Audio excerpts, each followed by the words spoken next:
Hi there, this is James Swanwick, and you're listening to the Alcohol Free Lifestyle Podcast, where you learn how to take back control over alcohol and live a life of health, wealth, love, and happiness. Welcome back to the podcast, everyone. This is Victoria English, head coach with Alcohol Free Lifestyle. I have one of our graduates joining me today. Lots of insight from Matt Eddmenson, a recent Project 90 graduate. Matt is 48 years old. He's an athlete. He's a runner. He's a swimmer. He was born and raised in Henderson, Kentucky, graduated with a BFA in fine art from the Art Academy in Cincinnati. He's the co-founder and owner of the clothing brand Imogene and Willie. Look it up online, Imogene and Willie. He's a big deal. I knew he was a big deal in the program, but apparently he's like a big deal out there with his clothes.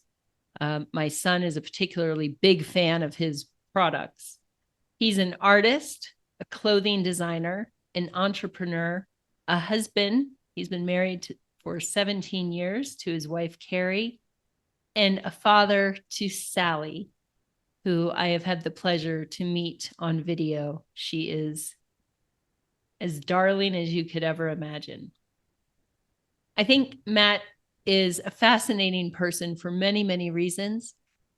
I think you will find him fascinating because of his many, many dimensions, which he is generous enough to share with us today. Welcome, Matt. So glad you're here. Thank you. I'm so glad to be here, and a little embarrassed by that long list of compliments and accomplishments. Good gosh. Not every day that you hear that. My friend. Thank you. Well, you look good on paper. You looked good on paper before you came into Project 90. And I think a lot of our listeners can resonate with that. Most of our listeners look good on paper, and they look good when they're, in the boardroom, in their studio, in front of a crowd, at church, at their country club, on the golf course, wherever they may go. Except if they're listening to this podcast, they're probably feeling very much like how you felt when you were drinking. So for our listeners, we're going to touch on a few key points today: inner critic, mindfulness, and vulnerability. But Matt, maybe you could start with just speaking to that point about looking good on paper and what was really going on internally. Yeah. Wow. What a big question. And what a great question. With P90 and coming into the program, the one thing that you first notice is, wow, look at all these different types of people that are all going through the exact same thing. What is that thing that they're going through? They're dealing with alcohol. And the thing is that they might not know how to give that up. And I think that is where curiosity sort of meets, what needs to happen in your life for you to become your authentic self, simply put. Now, you don't know that at the beginning of the program. It's not until after or during that you start to see these things evolve. And so my first day in P90, in my first meeting with you, I cried. I was so moved by this decision that I had made and where it had led me, and what I was going through. The wonderful thing is that everyone on the call was going through the same thing. And that really gave me the self-confidence and the motivation and really just the drive to put myself all into the program. Mm-hmm.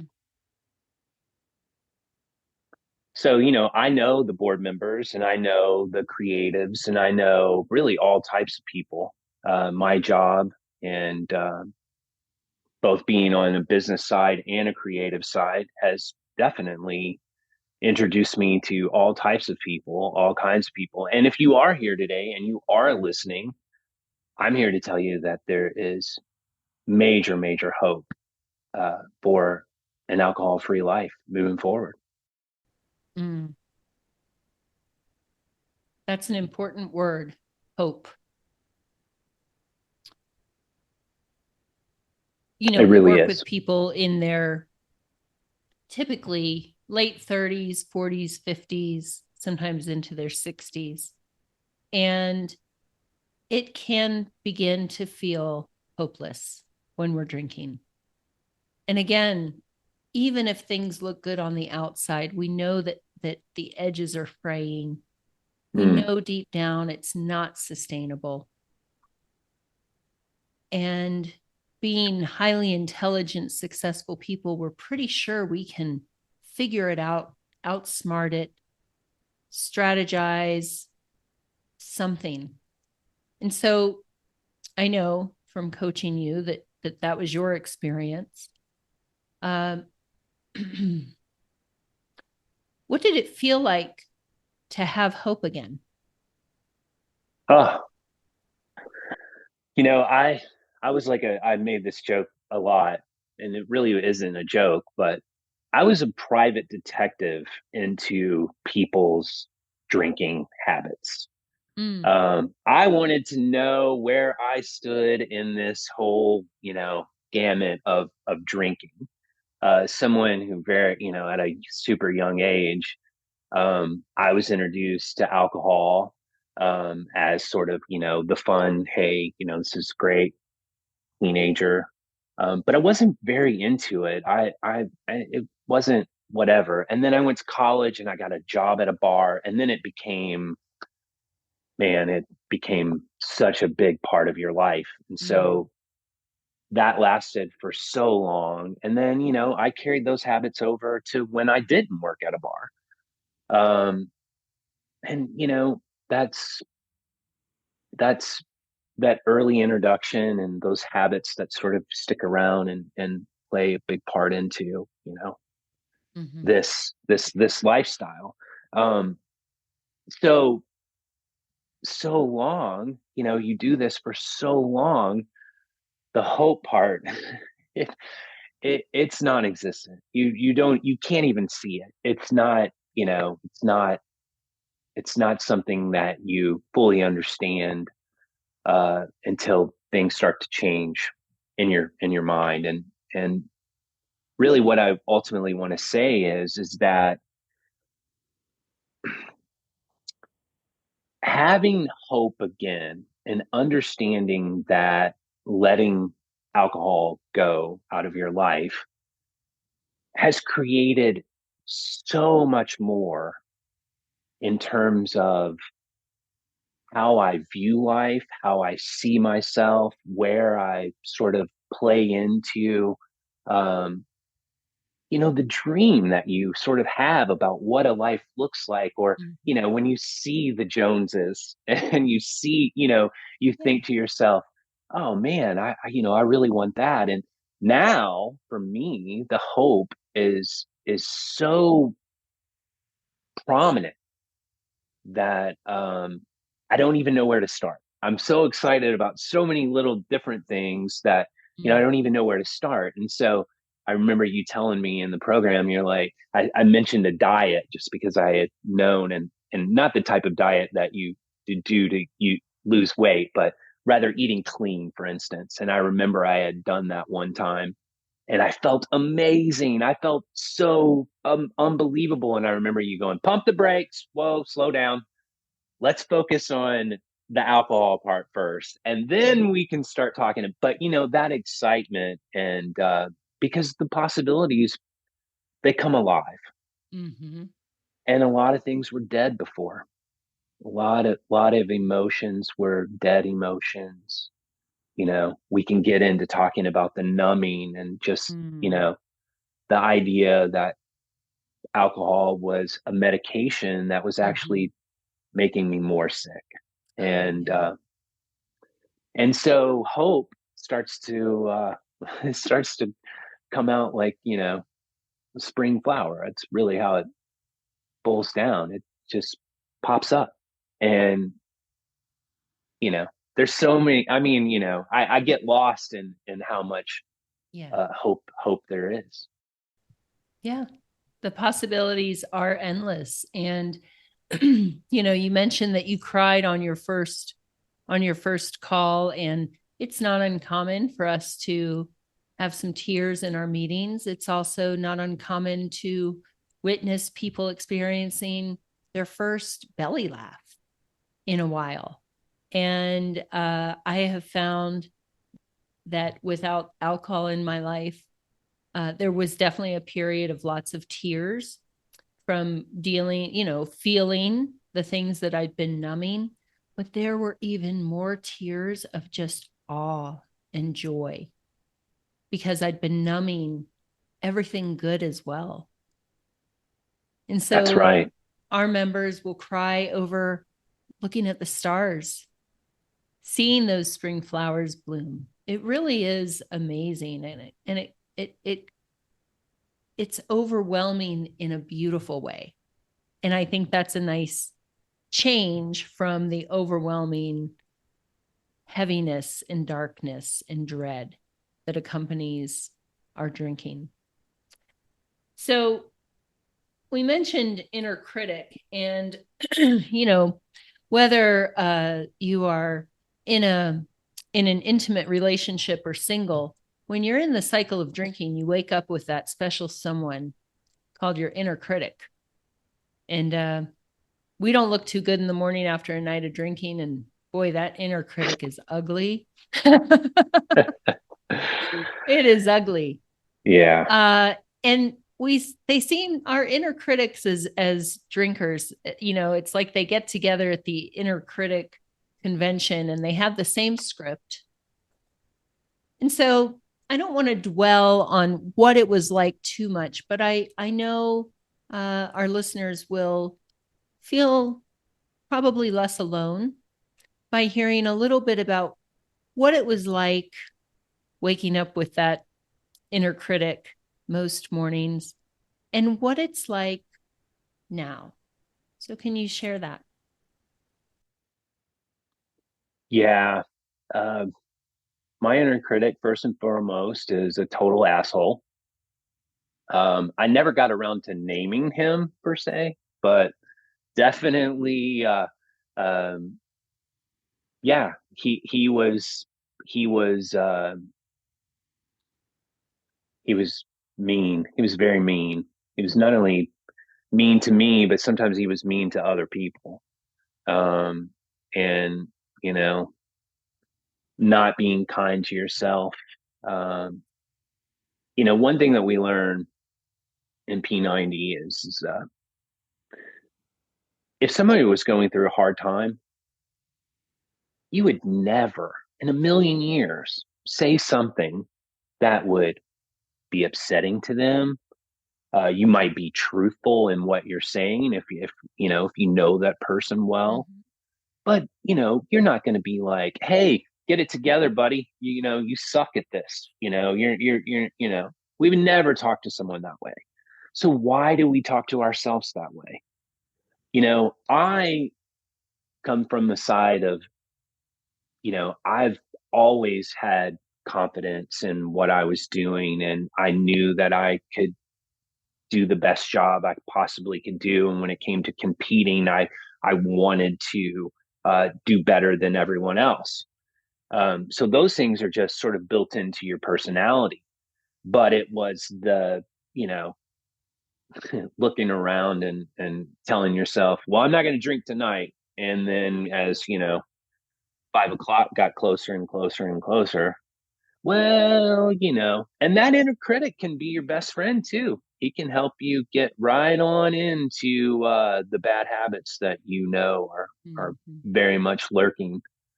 So, I battled with this. And, I realized that, even so that you are confident, like there's a lot of underlining insecurities in your life, whether you want to acknowledge them or not. And of course, I use the alcohol to not acknowledge them.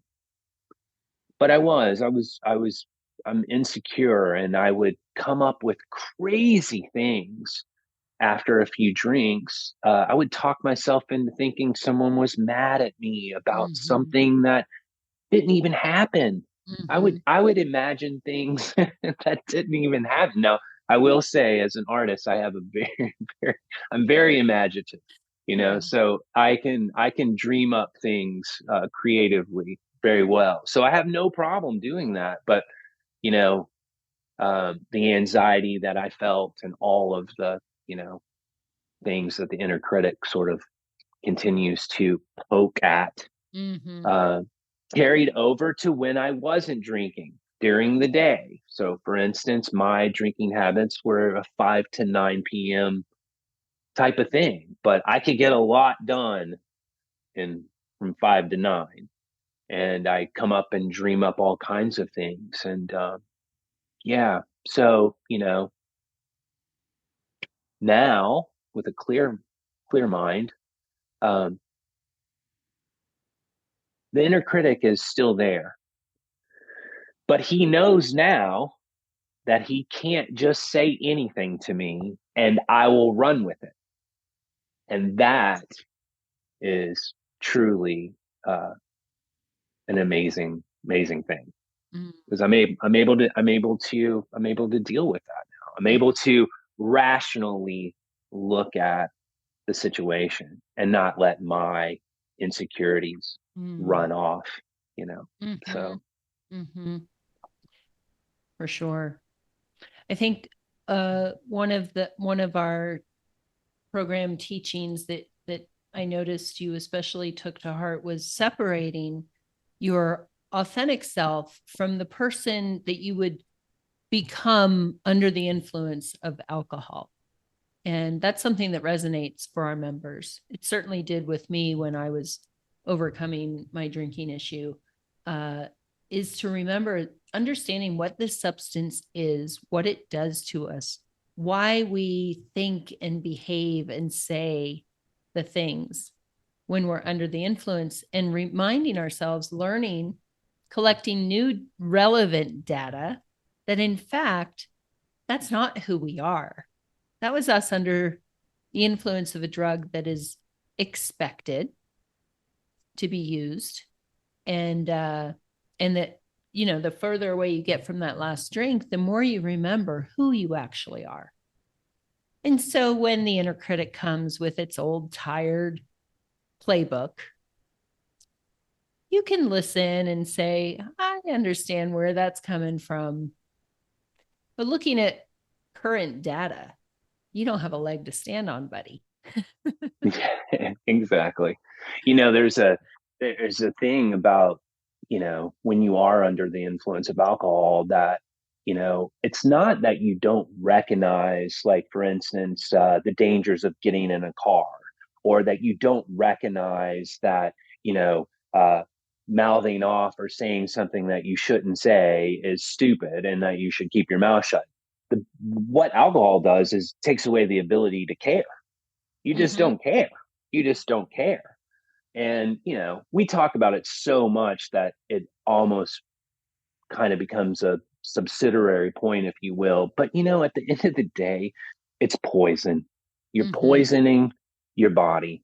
You're putting a poison into your body, and you're expecting an outcome. And we can talk about the dopamine rush and all the things that help me understand why I like that first drink so much more than drink 3, and we can talk all about that. And, after learning how my neuroreceptors and all the things that are working that you guys talk about and we learn, you start to realize that, man, okay, this is a very, very common thing. And in understanding, for those listening, that it is a common thing, usually common things can be figured out. So here we are. You learn about something and you start to realize, wow, that's what I was doing. And trust me when I say we're not, none of us are that different. We're just not. I mean, you can politically believe this and you can Uh-huh. religiously believe that. But at the end of the day, you're going to talk to your neighbor who lives next door the same way you would talk to anyone that you care about, and regardless of their beliefs. So, in a commonality of having all these, things that come with alcohol consumption and use, there's a way out. And I never dreamed, and you've heard me say this 1,000 times, I literally never dreamed, no matter at what level of drinking you are at, that I personally could go 90 days, much less 4 months or even longer, without alcohol in my life. Because as you know, and as we talked about very much so all the time, the fact of the matter is that almost every event, every party, every wedding, every anything revolves around drinking.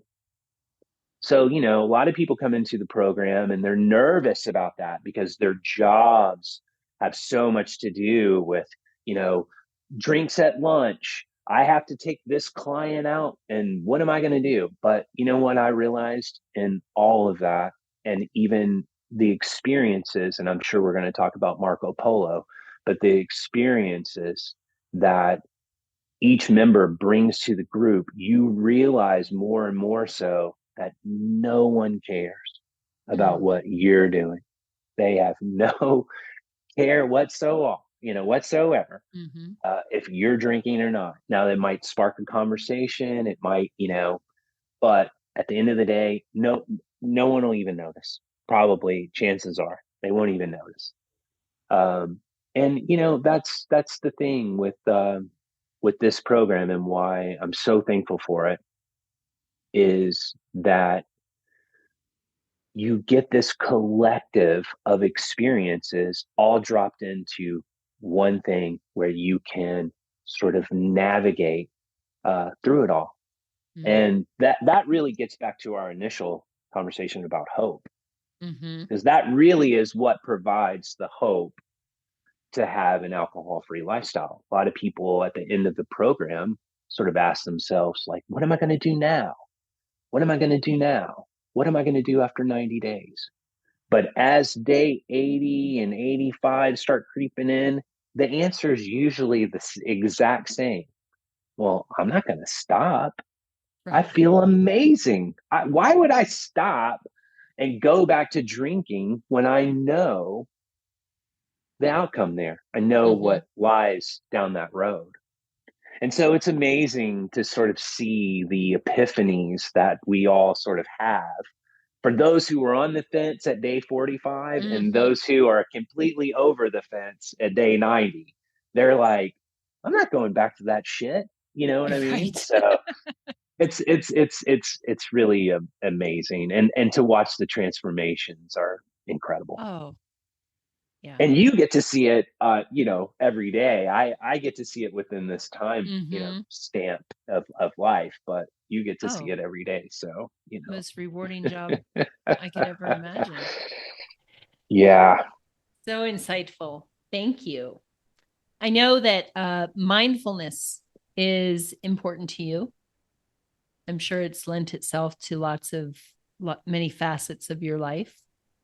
Let's talk about that next, about how you experienced or did not experience mindfulness while you were drinking and what's been unlocked with a clear head. Well, yeah, it's so exciting. Like I said prior, there were times where my drinking would lead me to creating these scenarios in my head, if you will, about things that simply weren't true.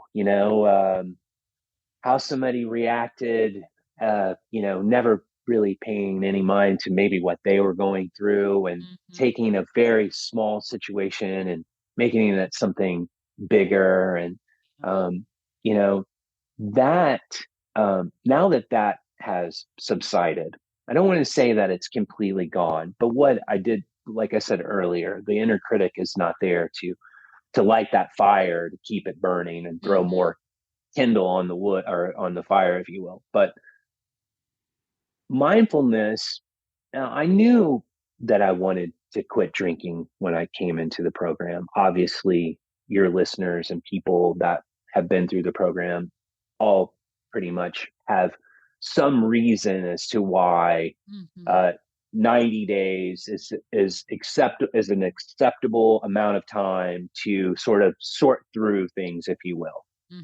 For some, it's more based in the fact that, like, like myself, where I was like, oh, I just can't imagine going 90 days and, and all the things. And I even remember thinking at the beginning of my journey through P90, I started at the beginning of the summer. So I'm like, this is like the ample time, I'm like, oh, summer. And I remember day 3, I was like, shit, I started at the beginning of the summer. What are you, crazy? Are you crazy? So all that being said is that once I sort of got into the program, started to learn about the different things that, I was sort of facing along with many others, that there was this great opportunity to sort of look inward, start to understand that I could quiet my mind. And that later has that has transformed into learning about consciousness and studying meditation and starting. And I always feel like when I say that, I should have like a big beard and, long hair and be wearing some kind of robe. But the reality is that, meditation can just be 5 minutes in the morning to sort of let everything else go and get off our devices and, all those things. So baby steps in that regard. And, when I heard the word meditation in the past, I'd immediately, I had my own thoughts about that. It does. It surely does. But, I once I had taken the step to let alcohol go, I didn't know what to do. I had all this time on my hands, and that was something that was really, really eye-opening. Started getting up really early. My sleep was unbelievable. I mean, I haven't slept that good. I never, let's face it, never. And as these sort of evolutions start to happen and you start to go down this path, there is more time to start to think about other things that you might not have ever noticed under the influence. So my mindfulness journey really started in understanding why I was numbing, why I was taking the alcohol, using it as my prescription to either forget, not feel, feel better, all the things. And, that there's a long list there of things that I was numbing. And so to have all your laundry laid out on the floor and you have to separate your whites from your darks and your underwear from your t-shirts, the reality is it was all laying out in front of me. And I was basically looking around going, how the hell do I pick this up? Where do I start?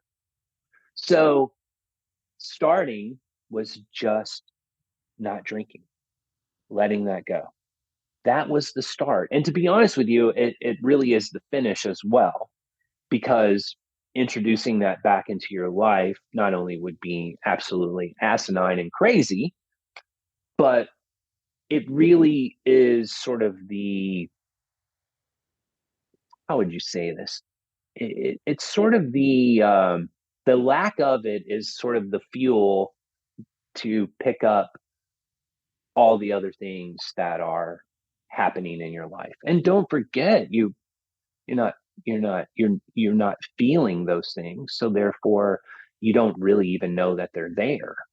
So for me, it was really, coming to to understand that there's a lot of things that I need to, I don't think work is the right word, not work on, but really sort of understand, um, analyze, um, and then those things started coming together for me as well, by not having alcohol. I started to say, okay, well, I'm feeling that way. Well, then you know what? You know what we learned in P90? Shout out to Coach Sarah. We start to realize that, these feelings that are coming in, you know what? They only last 90 seconds, 2.5 minutes tops. So as those feelings were coming in, and when I would start to get myself worked up and my heart would start to race, I would literally just say to myself, deep breath. There's a reason for this emotion. Let's sit here and analyze this thing real quick. Is this emotion worth getting all worked up about? Is it, should I call my best friend right now and say, you're never going to believe this shit, and keep it perpetuating and keep it going and keep it going? And then the next thing, it's 5 o'clock. Guess what? You know what's going to calm me down right now? A glass of Tito's and seltzer water. And it's just a vicious cycle that will repeat over and over and over again. And it did. And it does. And for those listening, you know it. You know it. You can hear yourself in your head right now. You know that's the truth.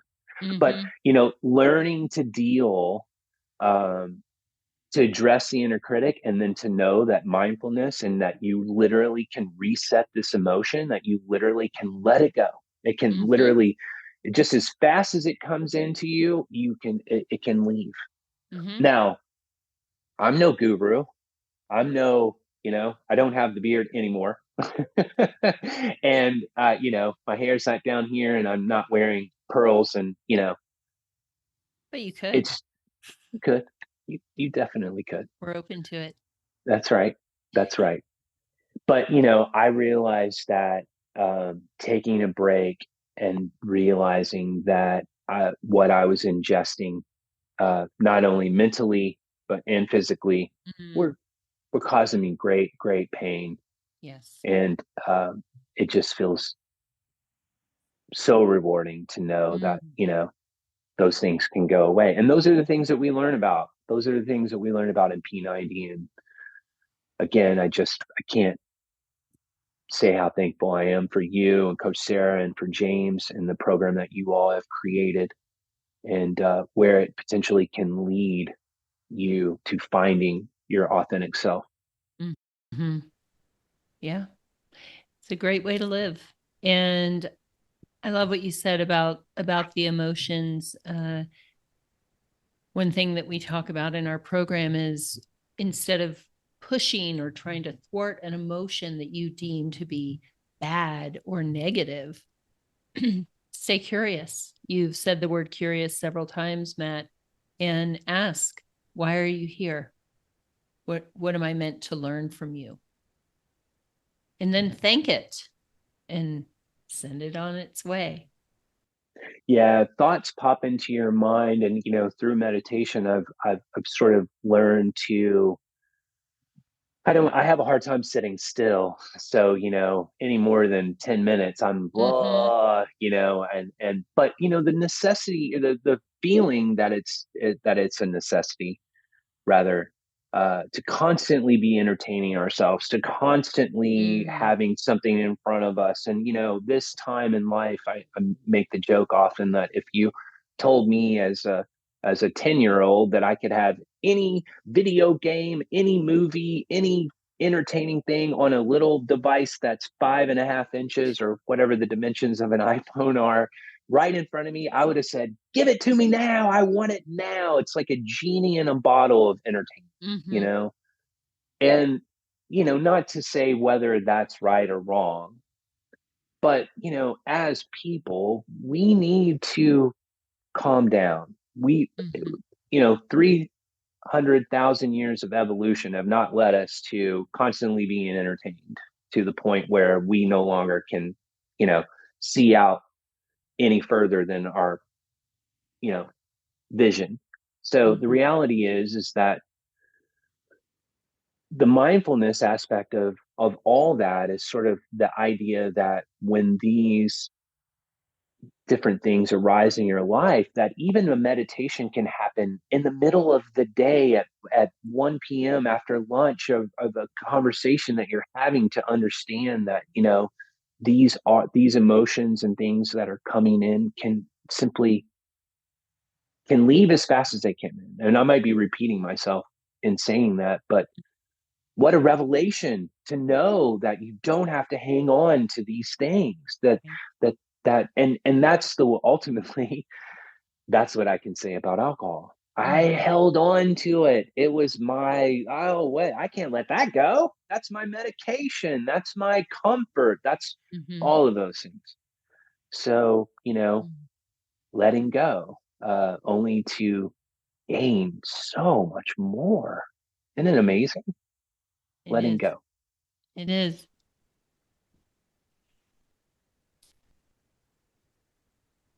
Back to your memory of crying on the first call. I was touched. I'm always appreciative of people who are willing to be seen by our community.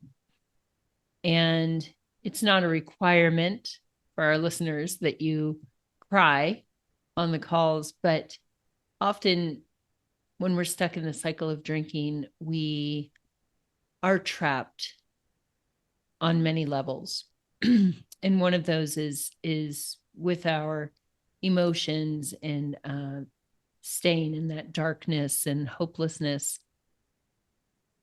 And to dare to hope that there's something on the other side is a very emotional experience, to even trust that there might be a way out of this.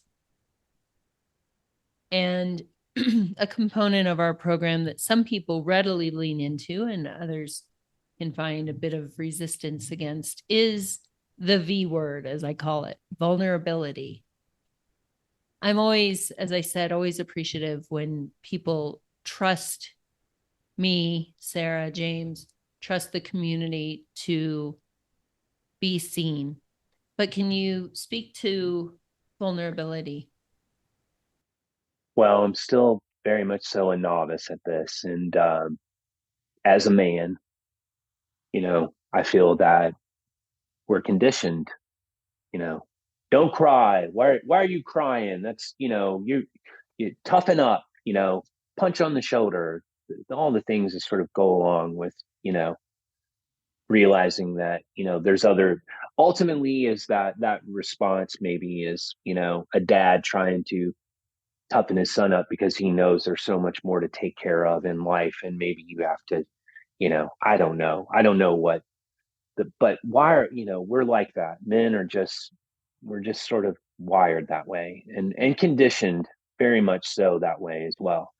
But the thing that I realized very early in the program is that if I was going to come in here and tell the group a bunch of bullshit and give them the list of my credentials and my resume and all that, and completely turn, my issues around by talking about other people. And I knew that it wasn't going to work. I don't know why I knew that it wasn't going to work, but I knew that I needed to say, hey, this is how much I drink a night.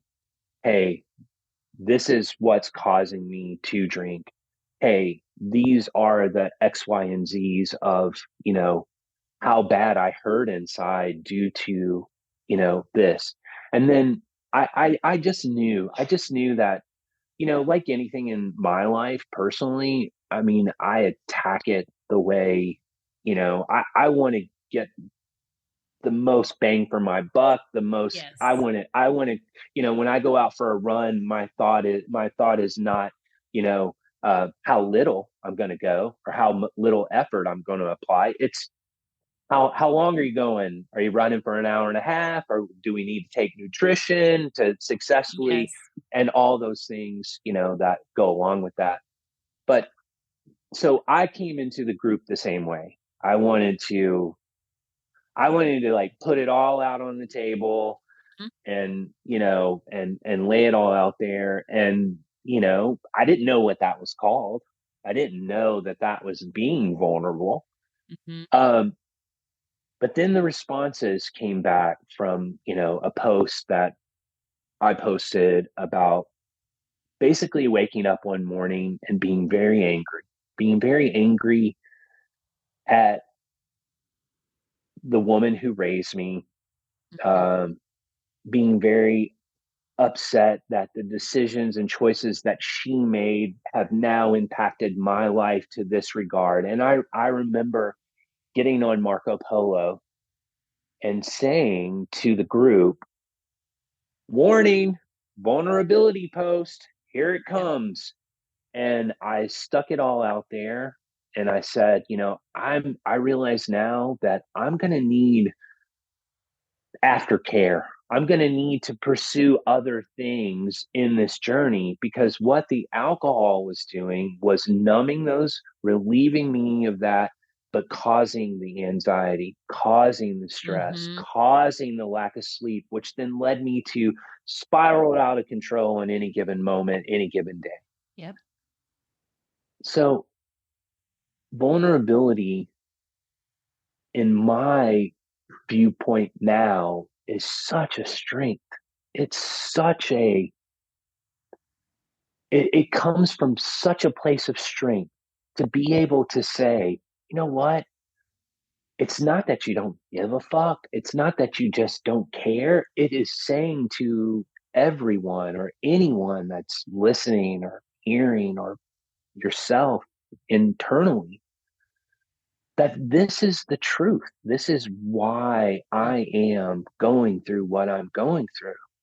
And what are you scared of? Well, we're scared of the judgment. We're scared of the perception that other people, Mm-hmm. that we project, that Yep. they're thinking of us, not that they are. People are too wrapped up in their own lives. I talk from experience. Yes. I so to know that being vulnerable is really it, here's one thing that happened that I didn't realize, is that other people's vulnerability was like a gift to me. Oh, sure. Hearing people say, I'm having this problem with my daughter, and I'm that my husband is this, and man, it helped me Mm-hmm. so much. It gave me so much more empathy for myself. Wow, what are you talking about? I mean, you're Mm-hmm. actually becoming nicer to yourself, by being Yeah. vulnerable, and by other people being vulnerable to you. So, Mm-hmm.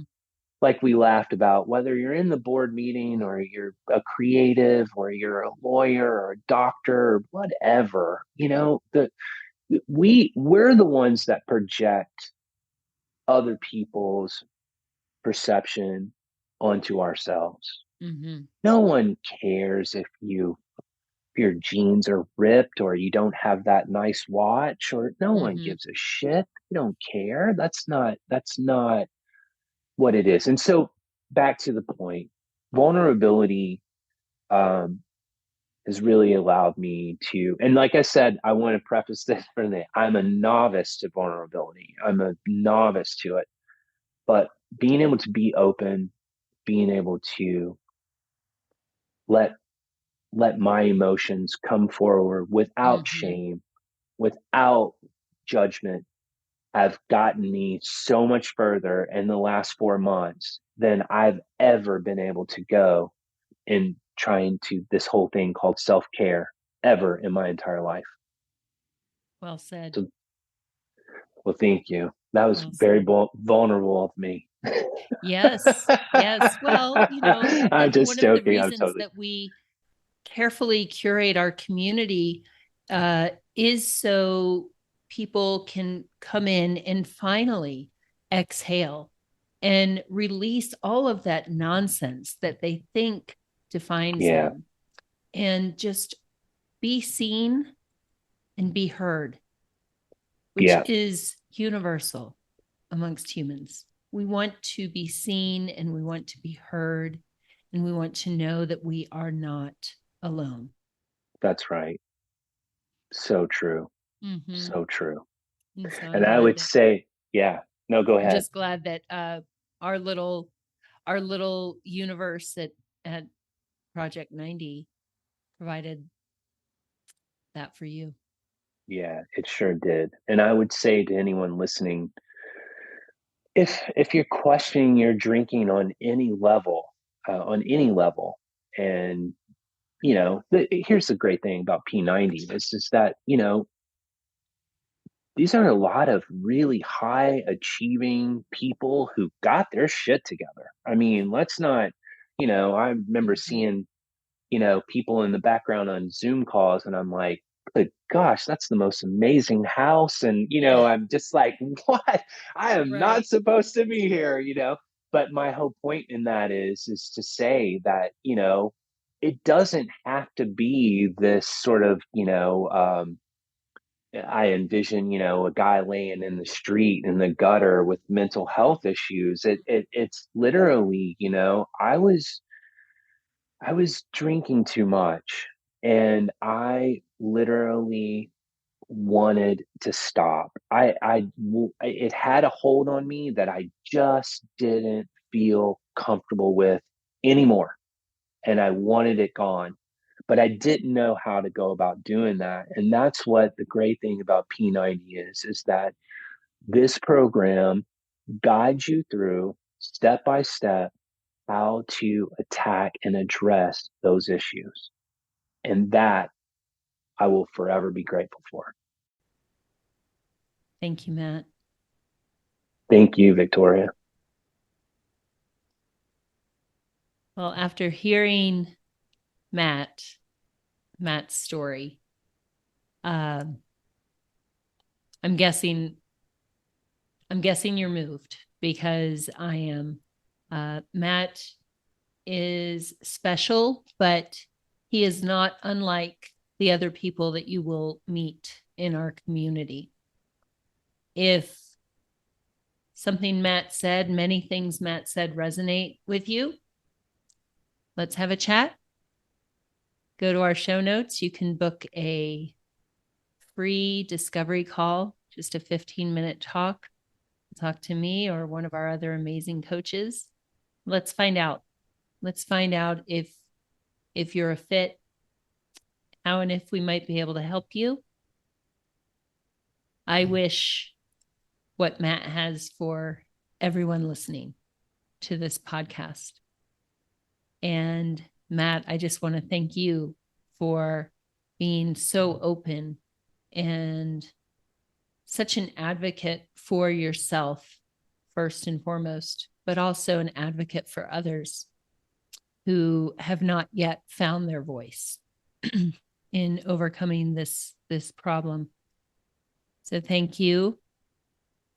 You're carrying the message forward in a beautiful way. You will change lives by doing this act of service today. So thank you. Well, thank you guys. And my life has been changed. So I know that is absolutely a fact. Cheers to that, my friend. Cheers. All right. Until next time, take care. Be well. Have a beautiful day. Hi, this is James Swanwick, and we're taking applications for our 90-day and 1-year stop drinking programs. Clients are mostly executives, entrepreneurs, and investors who have tried unsuccessfully and repeatedly to stop drinking but remain stuck in a frustrating cycle of stop-start. Our programs are not AA, which has a reported 7% success rate.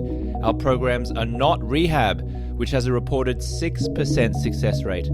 Our 90-day and 1-year programs involve a safe, fun, virtual community of high achievers with a process that boasts an incredible 92% success rate of clients reaching at least 90 consecutive days alcohol-free.